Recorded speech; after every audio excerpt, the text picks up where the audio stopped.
shine on. Oh, say. Il faut que je vous dise.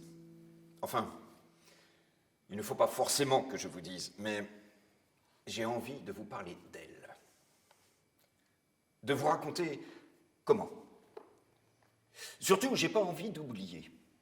Alors, j'ai commencé à écrire. J'aimerais bien vous raconter, vous lire ce que j'ai commencé à écrire. Vous êtes les premiers. Je n'en ai parlé à personne. Je suis un peu intimidé. Moi, je n'ai jamais tellement bien su ce qu'elle voulait. Entre nous, je crois qu'elle non plus. Mais peut-être qu'elle ne se posait pas la question. Elle m'avait juste demandé très gentiment si je voulais bien porter. Dis, tu voudrais bien porter? Porter quoi, je lui avais demandé. Eh bien, porter ce que je te demanderais de porter.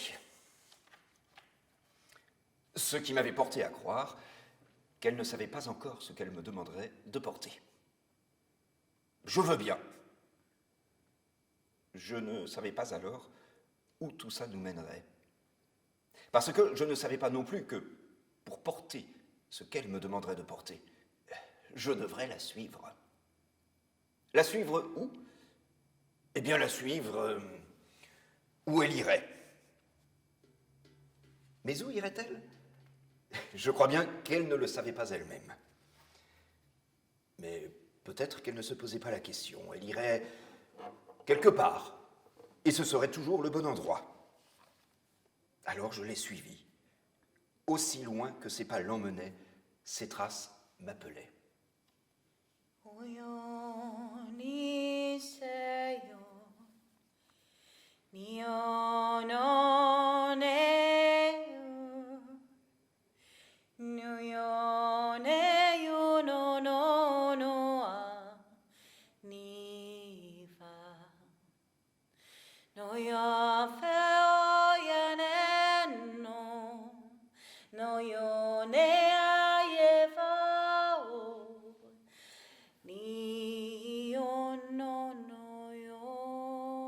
Un jour, peut-être le deuxième, peut-être le troisième, peut-être le 10e jour qu'elle allait ainsi loin de ses racines, qu'elle suivait son chemin qui n'était pas encore tracé et que je suivais ses empreintes toutes fraîches, toujours prêt à porter ce qu'elle me demanderait de porter, à condition que ce ne soit pas très lourd, parce que je ne suis pas très fort. Un jour donc, au bord du chemin, même pas à l'entrée d'un village, plutôt à mi-chemin entre deux villages, un jour donc, un homme, un vieil homme, le visage tout ridé, fripé, se tenait debout derrière un tas de cailloux. Ouais, un tas de cailloux. Jamais je n'aurais pensé qu'elle allait s'arrêter de marcher pour cet homme au visage tout ridé, fripé derrière son tas de cailloux. Des cailloux tout ridés, fripés, eux aussi. Et peut-être qu'elle non plus n'aurait jamais pensé qu'elle allait s'arrêter là. Elle s'est arrêtée pourtant, à regarder les cailloux tout ridés, fripés. Puis l'homme à la peau pareille à ces cailloux, puis de nouveau les cailloux, comme s'il s'agissait là de quelque chose d'important. Et pourtant, je suis sûr et certain, que si elle s'était demandé pourquoi elle regardait ces cailloux tout ridés, fripés, elle n'aurait pas su répondre. Le vieil homme, au visage tout ridé, fripé lui aussi, était bien surpris de la voir s'arrêter pour ces cailloux tout pas très beaux, un peu gris, un peu vert de gris, et tout ridé, fripé. Tout surpris et tout content, le vieil homme, de voir quelqu'un s'arrêter devant lui et ses cailloux qui lui ressemblaient. Et pas n'importe quel quelqu'un, mais une jeune femme. Et pas n'importe quelle jeune femme, Non, une jolie jeune femme qui traçait son chemin en regardant loin devant elle. Une jolie jeune femme qui ne devait pas avoir l'habitude de s'arrêter. Encore moins pour des cailloux, et encore moins pour des cailloux tout ridés, fripés. Une jeune femme qui souriait au chemin devant elle.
Moi aussi, j'étais bien content. Pas pour les mêmes raisons. Moi, j'étais bien content de m'arrêter. Parce que l'avantage de s'arrêter, c'est que pendant ce temps-là, on arrête de marcher. Et donc de porter.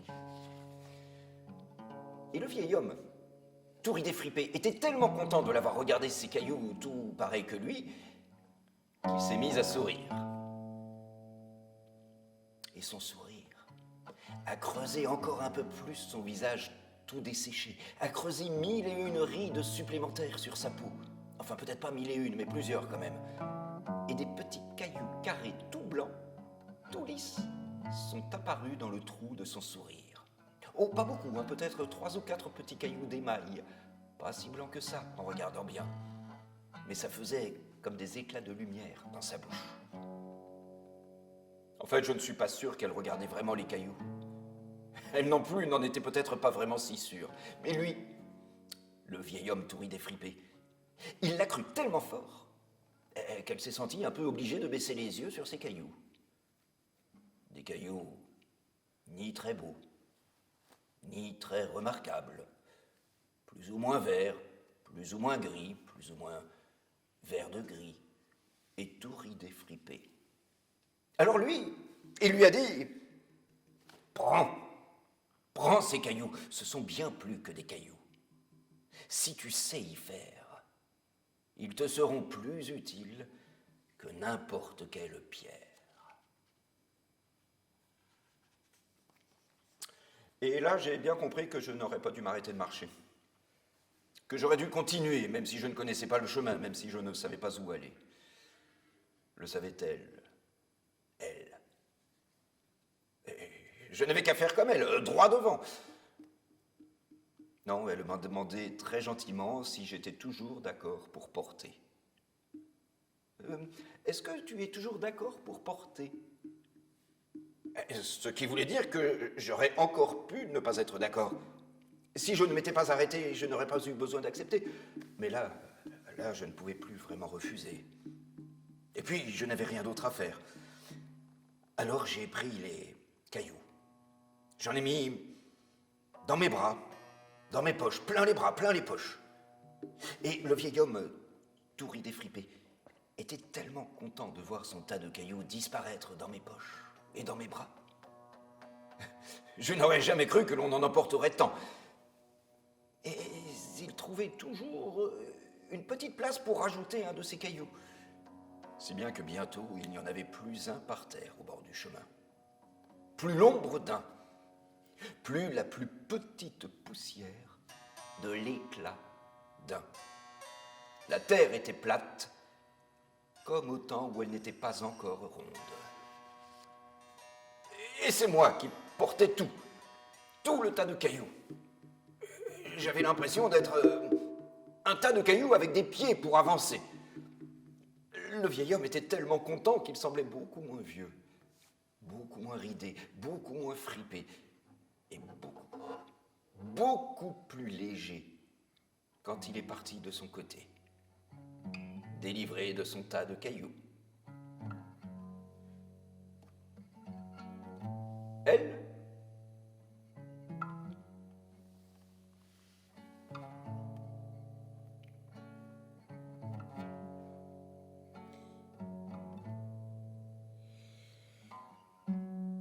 Aesaya no anao, Aesa no nea, Heatai ne onusan, Edesai ne o, Nia, O Isha no nisan, Ishenu sai, Ai ni soem, Ai nao,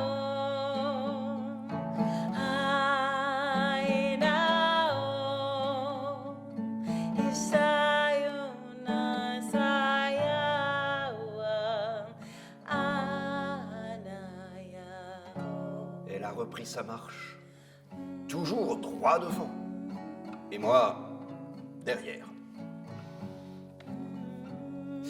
Au village suivant, ou plutôt à un village bien après le village suivant, peut-être le jour suivant, ou le 10e, ou le 100e jour d'après.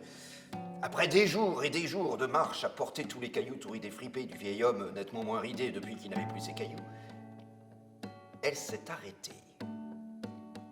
Je n'ai d'abord pas vu qu'elle s'était arrêtée à cause des cailloux qui me cachaient la vue. Mais qu'importe, j'étais bien content qu'elle se soit arrêtée parce que l'avantage, quand on s'arrête, c'est que pendant ce temps-là, on arrête de marcher et de porter. J'ai déposé tous les cailloux par terre en un petit tas tout ridé fripé et j'ai regardé ce qu'elle regardait. Et que regardait-elle ? Si j'étais pas aussi fatigué d'avoir tant parlé, je le raconterais bien volontiers, mais je suis trop fatigué pour en parler sans m'être d'abord reposé. Et peut-être pourrait-elle faire patienter le temps que je reprenne des forces.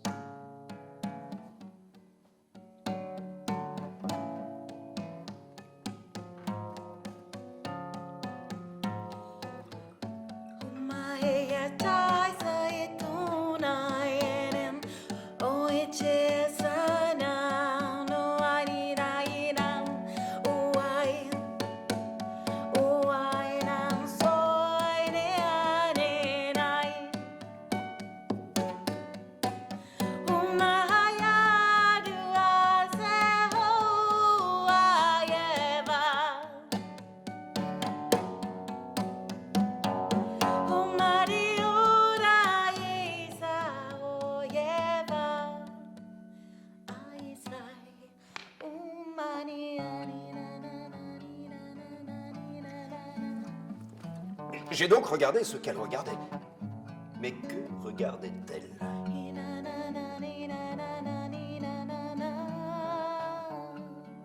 Elle regardait une jeune fille qui nous regardait. Et ces cailloux sont bien plus que des cailloux, dit-elle enfin. Pour qui sait y faire, ils deviendront bien plus que des pierres. Elle a souri. Oh, pas la jeune fille, hein. Enfin si, la jeune fille aussi, mais elle a souri, encore plus que d'habitude. Un sourire de petit caillou carré tout blanc, tout lisse. Un sourire qui valait bien un rire. Oh, pas un rire de farce, un rire de confiance. Elle a souri parce que elle ne savait pas encore ce qui allait arriver. Mais elle en était déjà contente. La jeune fille nous a emmenés pour nous reposer dans sa maison. Moi, je n'étais pas si bien content que ça, hein, parce que même si l'avantage, quand on se repose, c'est que pendant ce temps-là, on arrête de marcher, et que quand on arrête de marcher, on arrête de porter, oui, même si. Mais la dernière fois, ça n'avait pas été très avantageux pour moi. Et puis, il y avait beaucoup d'activités et de bruit derrière la maison. Et on voyait de la fumée. Et l'on entendait marteler, souffler, frapper, marteler, souffler, frapper, marteler, souffler, frapper, marteler, souffler, frapper. Et je me disais qu'après s'être arrêté, quand on allait arrêter d'être arrêté, on allait marcher de nouveau. Et qu'il me faudrait peut-être, comme la première fois, me charger de tout ce qu'il y avait là.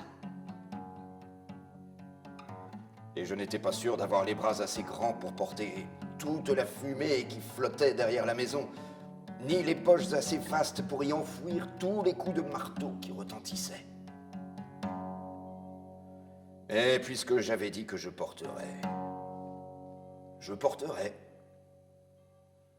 Et puis je n'avais rien d'autre à faire.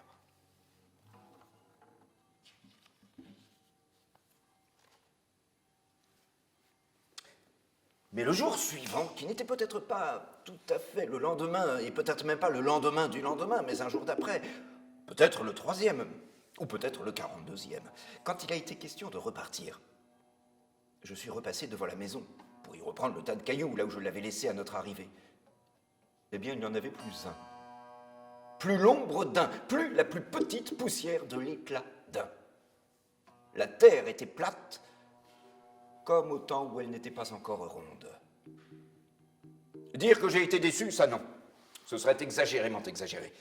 Pas déçu donc, mais embarrassé. Embarrassé d'être débarrassé de mon tas de cailloux tout défripés. J'étais tout de même là pour porter et je n'avais plus rien à porter.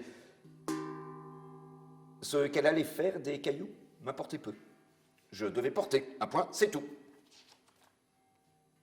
C'est alors qu'elle est arrivée. Elle aussi prête à reprendre le chemin où elle s'était arrêtée. Plus prête que moi, même, puisque moi, je ne faisais que la suivre. Elle m'a regardé. Ou plutôt, j'ai cru qu'elle me regardait, mais elle regardait derrière moi, c'est-à-dire devant elle. Et que regardait-elle derrière moi, c'est-à-dire devant elle? Je le raconterai bien, mais pas avant de boire un petit peu, car j'ai la gorge sèche d'avoir déjà tant parlé, et que penser au chemin que nous allions reprendre me donne soif.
Elle regardait derrière moi les gens qui nous regardaient. Tous les habitants du village étaient là, et je ne les avais pas vus, tout occupé que j'étais à chercher les cailloux tout défripés qui avaient disparu. Et entre les gens du village et nous, se tenait la jeune fille qui nous avait accueillis chez elle. Elle tenait dans ses bras un grand fromage de métal. Enfin, quelque chose qui ressemblait à un grand fromage, tout rond. Elle a tendu son grand fromage de bronze en disant « Je t'avais bien dit que tes cailloux valaient mieux que des cailloux. Grâce à qui sait y faire, ils sont devenus bien plus que des pierres. » Car les cailloux du vieil homme, tout défripé, renfermaient du minerai de cuivre. Et le père de la jeune fille qui nous avait accueillis était forgeron. Il savait comment extraire le minerai de la pierre. Comment le couler en lingots de cuivre, le transformer en bronze et le forger pour en faire un bel instrument tout rond. Elle s'était retrouvée avec ce bien beau grand gong entre les mains. Et tous les gens du village la regardaient. Et la jeune fille aussi, tous tellement heureux du cadeau qu'elle recevait, que pour les remercier, elle s'est mise à faire chanter le bien beau grand gong que le forgeron lui avait façonné.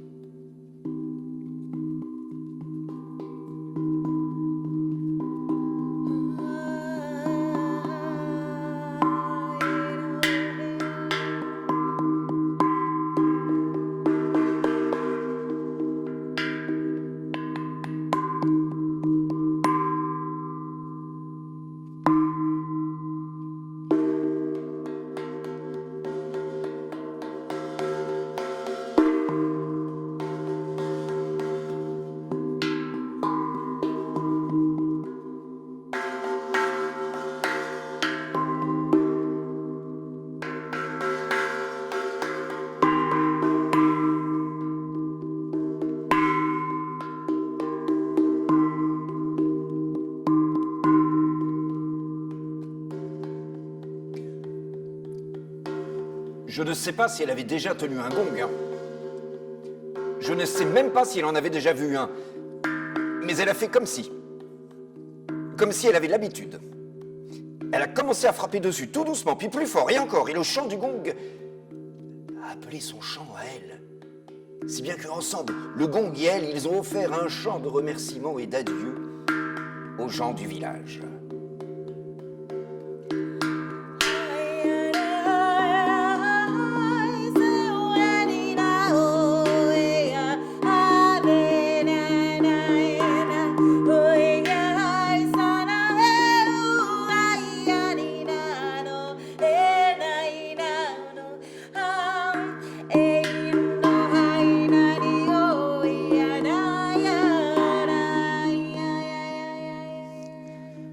Nous nous sommes éloignés, le cœur léger, et aussi les bras, les mains et les poches.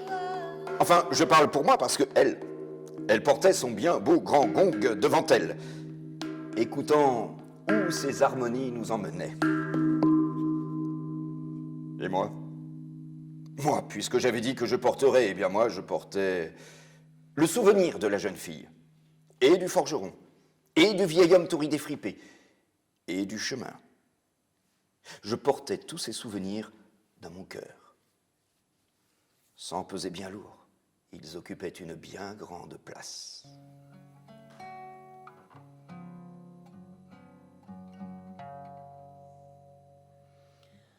Oh, shine on, oh, shade, oh, shine on, oh, money, oh, say I shine.